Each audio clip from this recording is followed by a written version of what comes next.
Welcome to today's episode of the Normalized Surrogacy podcast by Surrogacy Mentor. I'm your host, Carey Flamer-Powell, experienced gestational surrogate, surrogacy agency founder, and owner of Surrogacy Mentor, where our aim is to help surrogates match with reputable surrogacy agencies for a safe, ethical, and enjoyable surrogacy journey. Today, I'm happy to welcome our special guest, Angela Hartshorn of It's Time Surrogacy. Welcome, Angela. Hi, welcome. Nice to see you again. So before we get into our topic today, which is nightmare fertility clinic cases in surrogacy, I want to give a little bio on you for our listeners and viewers. So Angela has worked in the fertility domain for over 30 years. She has extensive experience working with fertility centers all over the world. She also has clinical experience, having worked directly with more than a dozen reproductive endocrinologists at 5 different fertility clinics. Her mix of personal and professional experience has given Angela the skills to assist and support those in the fertility realm. So you've been at this a while. Yeah. So good. Well, I appreciate you being with us today. We're doing sort of a series on nightmare cases in all different aspects of the surrogacy journey. So legal, escrow, fertility clinics, agencies. So today we're going to talk about some different nightmare scenarios in the fertility clinic side of things. But before we get into the nightmare scenarios that you've witnessed or experienced, talk to me about just like a 2-minute or less refresher on what is the fertility clinic's role in the surrogacy process? So the way I view the fertility center's role in the surrogacy process really is the center is where the intended parents and the surrogates are medically screened and prepared to begin the surrogacy journey. So the clinic's focus is going to be on medical clearance, but they're also a nice little catch-all to ensure that legal has been done and psychological has been done, because most centers that I have worked with, all of them that I've had contact with, they require there to be a psych clearance as well as a legal clearance. So really, the fertility center is really where it all starts in the sense of the medical portion of things. Right. And obviously the fertility clinic's involved in helping to create the embryos. And absolutely. Right. So the center is where most intended parents have created the embryos before they even begin their surrogacy journey, or even they may have done multiple cycles on their own before they have. Sometimes it's where the initial referral come from to an agency, but that's really anything that's medically related to the process prior to the surrogate getting pregnant and going to the OB really is and falls on the fertility centers. Absolutely. Okay, cool. So talk to me about what you define as a nightmare case. Like, what are some of the things that make something a nightmare case on the fertility clinic side? And then we'll get into some specific examples. So what can really make it difficult from the clinic standpoint is if you have a non-compliant intended parent or a non-compliant surrogate, or either one of those sides are difficult to communicate with, don't respond to emails, don't respond to messages. We can also have where surrogates come in for their screening and they just don't pass, but they'll go and have something corrected or come back in a few months and their life is different and they want to proceed. And so really the types of things that you see from a clinic side that are kind of the red flags when you're going through and managing those cycles really is, if you're starting a process and communication is just poor from the beginning, that's usually, in my opinion, the biggest red flag that you're going to be paying attention to the whole time as, how is this going to go? And I know many, many years that as an IVF coordinator, if I had difficulty just getting them in for their screening, it's going to be a long few months. It's funny that you say that because we've talked about that on this podcast. And I've been saying this for years as a former surrogacy agency owner and now working with surrogates all the time. The number one thing we look for in surrogates is how do they communicate? How is their responsiveness during the application and screening process?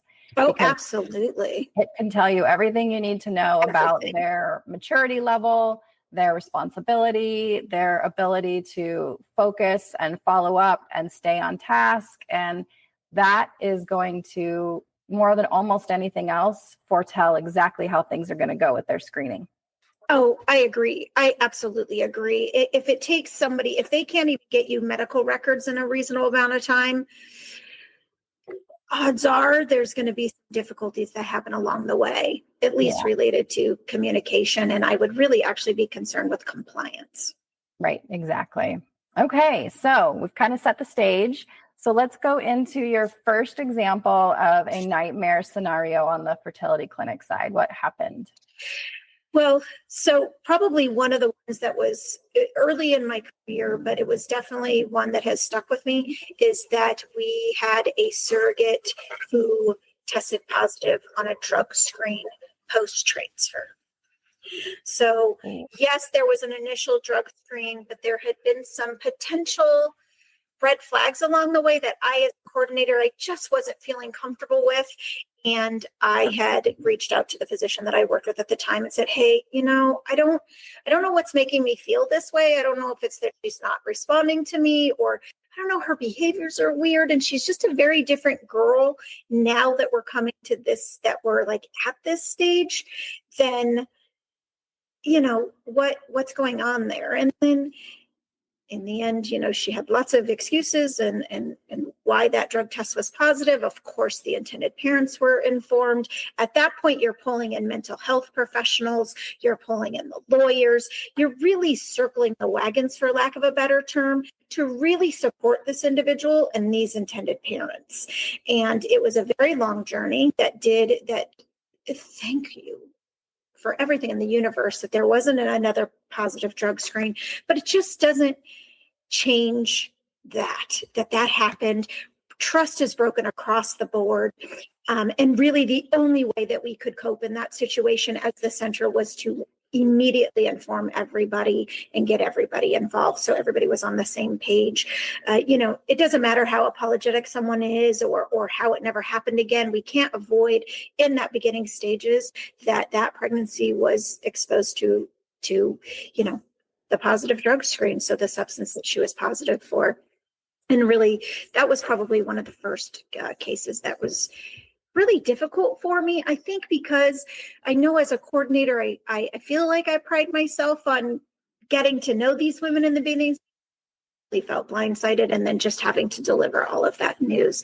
But in the end, the baby was here and the baby was fine and it turned out beautiful and great. But it was a very stressful journey, the whole journey, because at this point we're drug test today, go get it done. We had put parameters in. And so that was probably one of my first. But truly, one of the most difficult case I think that I was involved in was really when there was a surrogate that had passed away in a car accident while she was pregnant. And, when that happens, it's Really quick before we move on to that sure, one, let's sure. talk about the one you were just mentioning. So, Marielle, you can edit that part out right there. Okay, so I want to talk about the positive drug test that you're mentioning, because Yes. I'm thinking about that as a former surrogate myself and how freaking upset and scared and, like you said, just broken trust on the part Yeah. of the IPs, that everything would just be horrible from there. And then I'm also thinking, as a surrogate, if that child grows up to have any kind of anything happen, a learning disability, behavior outburst issues, like any kind of medical thing, a heart murmur, you have to worry for the rest of their life that you might be blamed as the surrogate for anything that might come up in that child's life. Anything. And thankfully, to my knowledge, with that case, nothing came from any of that, but that's exactly what you're worrying about. You're worrying about, the fetus exposure. And what does that mean? And those kids tend to have learning disabilities. They tend to have development disabilities. There's so many things that could go wrong. And I think where my coordinator heart was crushed in the situation was exactly that, because I have experience with a child that was exposed to those things in utero, and their life has been difficult. Thankfully, in this situation, it was one positive drug test. And I just think the circling of the wagons and everybody coming together at once is actually what saved that situation, and really probably saved the resulting child, because everything was on notice. There was no lie. And I really went back and forth when I was pushing to have the drug test done, because this surrogate had been a surrogate before. I had no proof that there was anything going on. It just was a very distinct personality change that sadly it was a red flag that I had noticed. And for me, I just couldn't, at the end of every day, it was just kind of tickling my brain. So I finally just went and just said, hey, I know this is crazy. I think we have a problem here. Yeah. And you have to put your fear of somebody being mad at me, fear of what my biggest fear actually was, that I would ask and then the doctor would say no. Yeah. That was actually my biggest fear. And I'm always been very thankful that doctor never even blinked, trusted me. So if I could give a piece of advice for fertility centers, listen to your coordinators. They know they're interacting with these women. Lawyers, when this comes up, the lawyers were phenomenal. They were like, oh yeah, not just breach, but let's talk about safety. And the mental health professionals, you know, I love mental health professionals, and I'm a very big believer in mental health therapy and involvement in everything. So, you know, stepping in, how did she get to that point? How did taking drugs happen? Where's the lack of support? You know, we expect surrogates to have familial and social circles that support them in this journey. So she clearly had a catastrophic failure on all levels. And so just circling the wagons. And sometimes it doesn't matter who raises the flag, right? Just in this case, it was the IVF coordinator, myself, who raised the flag. Sometimes it's the agency. As a coordinator, I've gotten calls from agencies like, can you tell me what your experience with her was? Because this is what we're experiencing. Are you seeing the same thing? And agencies and clinics and lawyers and mental health professionals, the communication needs to be free flowing. Yeah. And not just, you know, making sure the surrogate's compliant and the IPs are doing all the things they need to, and the clinic has done all their it's just basic communication. And sometimes the communication is not conversations we want to have, right? So we all have had those conversations that are just not pleasant and comfortable. And you have to throw kind of, you're worried about who's going to get blamed, right? Yeah, who's going to take the fall, who's going to get sued, or who's going to have these problems. It's not even about that. Not in this particular situation, because I felt my due diligence was to raise the flag, to ask for the testing. And then I actually, because I'm the one that kind of raised the flag, I asked to be the one to communicate to the intended parents and the surrogate, because I just felt like I had the relationship. For the surrogate to understand why did I ask for the test? My concern for her as a human. And then the intended parents of, I had this concern and here we are, and I just need you to know the situation, and here's what we recommend. And so that one was particularly hard for me. And that was a nightmare case. And really, I think it just struck a chord in me, because I have a child that's adopted from the foster care system who had drug and alcohol exposure. And so I think, I don't know. It's definitely a case that has stuck with me. And it was, those kids, that baby's probably 20 years old now, but it's just one that it taught me a very valuable lesson about communication and trusting your instincts. And it just really has stayed with me.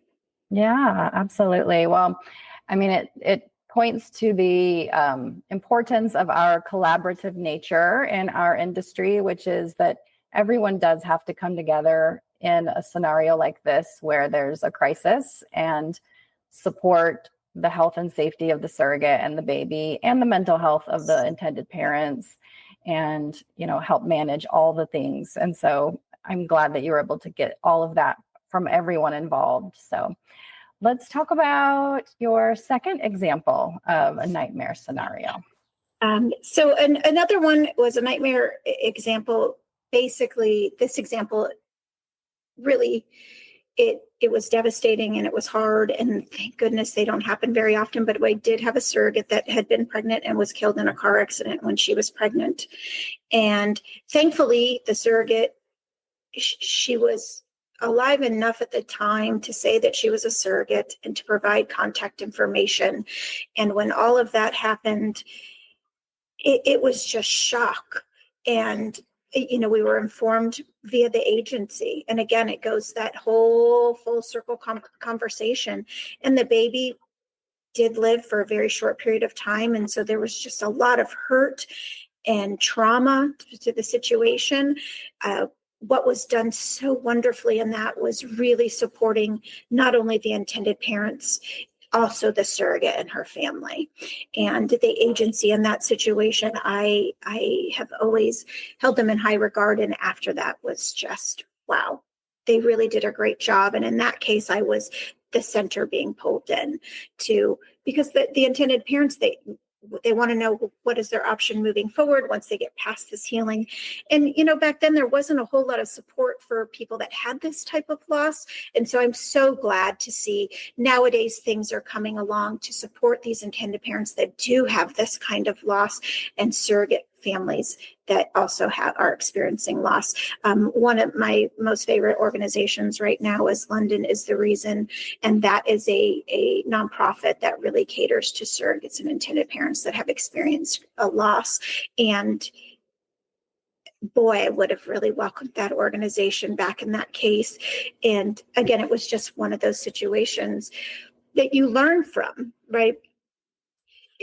How do you manage surrogates when they're pregnant? What does happen if this happens? What if she had not been able to tell anybody that she was a surrogate? So it's kind of those things you're directing surrogates, like, this kind of things can happen. Make sure you have contact information on you, on your person, in your phone. Phones nowadays, you could have it set up for emergency contacts. And really, again, everybody involved really helped with that. And you're checking in on the surrogate's family, and you're checking in on the intended parents, and you're helping them grieve and process.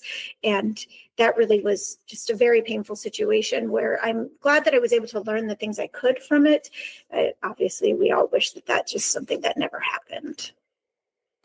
Absolutely. Yeah. It's a really, like you said, it's really nice to know that there are organizations now that exist to help people through this, because I think a lot of us that have been in the industry a long time have gone through something similar in our practice, and there's not been the support there at all. And I don't even think we knew what to do. We're just trying to be empathetic and sympathetic and support and do all of these things, but it's a loss I've never had. So you're grasping at these resources, like who has experiences, who can help these people better than I can.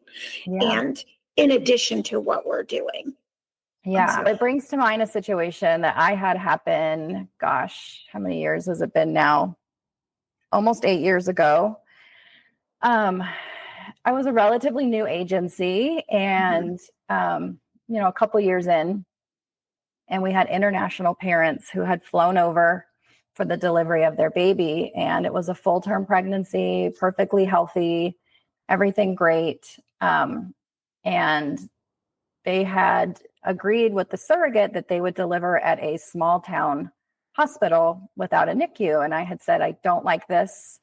I don't think it's a good idea. We have a NICU hospital 45 minutes away. I really want you to deliver there. And they had all agreed, no, we're going to deliver at this hospital. I'm a relatively new agency. I'm like, okay. So then fast forward, the surrogate goes in, she's in labor. She needs a C-section. And before they can get her back into a C-section, they notice meconium, and it's an emergency at this point. And the intended parents are there with her at the hospital. They're in the room, actually. And long story short, there wasn't time for a C-section. Baby was delivered. Meconium glued the lungs shut immediately upon birth. And they were not equipped with any level of NICU whatsoever. They have no way to rescue the baby or, do anything, any type of life-saving care. And so the parents literally watched their baby die in front of them. And it was the most traumatizing phone call I've ever gotten in my entire life. Yes. And we spent the next couple of months are just a blur, thinking about driving to the hospital, being with the surrogate, sitting with the parents and just bawling with them, and mental health, attorneys. And long story short, the parents were like, we got to go home. We don't want to be here. They flew home to their country and asked me to handle the cremation and spreading of the ashes in the ocean. And so my team and I chartered a boat out to the ocean and spread the ashes, and the surrogate came with us. And long story short, it traumatized obviously everyone, including me and my team. What an amazing team you have. Oh, by the way, they were incredible. Be willing to undertake, to be willing to do that for that baby and those intended parents. Wow, it was great job. Great job. It was intense, but it was necessary. And one thing I learned, healing. It was healing. Yeah, the surrogate and her husband came with us on the boat. My team members were there. We recorded it for the parents, and they lived in a country on the ocean. And so their reasoning was, if you put her ashes in the ocean, we can go there every year on this day and we can connect with her. But my point in telling this story is that what I learned as a professional is that we have to take these events and these nightmare scenarios, and we have to learn from them, and we have to implement practice changes. And so from that moment on, I would not take on a client, intended parents, or surrogate if they would not agree to deliver at a level 3 NICU or above, period. Yeah. And if you don't, as a surrogate, live within an hour drive of a level 3 or above NICU, you do not qualify for my agency. Good for you. Good for you. I was never going to go through that or put anybody through that again. Yeah. I mean, you really do learn these lessons from situations where you're just like, I would have never thought to pre-cell phone days, I would have never thought, make sure you have a piece of paper in your purse to identify what's going on here. Carry a copy of your contract if that's what makes you feel comfortable. And in that situation, a loss, wow. Truly, hats off to you, Paul. And how it was handled. Wow. And so hard. Same to you. I mean, we do the best we can, right? And we, like you said, we circle the wagons, we pull together all the resources we have, and an organization like London is the reason, or all the mental health support that we have today would have been amazing at that time for myself and my team. So I'm glad it exists for our industry today. The mental health aspect of all of this, because, I myself was a surrogate a very long time ago, 22 years ago, and there was no mental health, anything involved.